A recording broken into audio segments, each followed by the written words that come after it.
जे कि 11 दिन है झीटी खाई नाला आर जहाँ असुविधा है सी आपण मध्यम कहला भ्रूण हत्या हो कि ऑपरेशन हो तो विभिन्न प्रकार निर्यातना मानसिक शारीरिक दि जाइए जे आज्ञा देखु भ्रूण हत्या गोटे धातव्य अपराध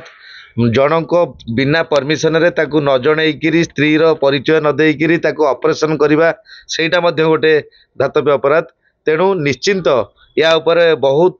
दंड रही असहाय महिला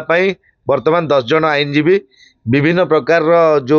कौन आलिगेशन करने कथा कोर्ट रे जोटा मेंटेनेंस फाइल करने कथा विभिन्न प्रकार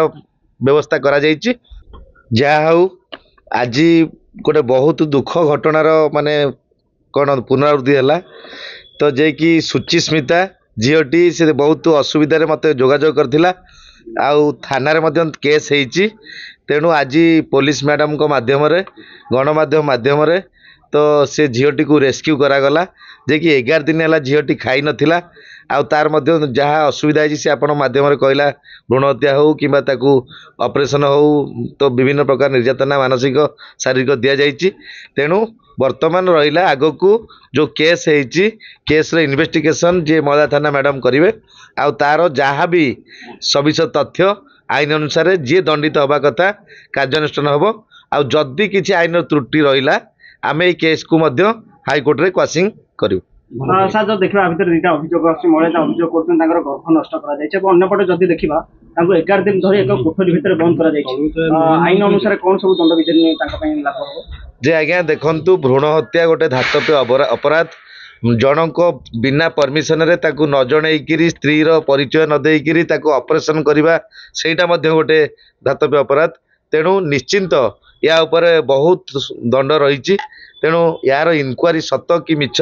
पर्याप्त अनुसार पुलिस मैडम माने इनक्वारी सविशेष तथ्य देला परे तो जदि भी जो दफा कोह अच्छी सी अधिका दफा बढ़ई पारे जो दफा न लगी दफा लगे पारे तो आईन हाथ में वर्तमान संपूर्ण कार्य विवरणी आ तथ्य पाइला परे से जहाँ कार्य करेंगे तो संपूर्ण आम ऊपर विश्वास भरोसा आईनजीवी मानकर कोर्टर समस्त भरोसा पुलिस उपर रही समस्त लड़ुवा आईनजीवी सुमंत बाबू ये निर्यातित महिला केमती लड़े ये केते आईन पाइबे बोली दृष्टांतमूलक आपण भावुछन्ती मो सहित आउरी 10 जन एडवोकेट अछंती एई महिला सहित एई असहाय महिला वर्तमान 10 जन आईनजीवी विभिन्न प्रकार जो कौन आलिगेशन करने कथा कोर्ट रे जोटा मेंटेनेंस फाइल करने कथा विभिन्न प्रकार व्यवस्था करा जाइछि तेणु आज यहाँ है तो निश्चिंत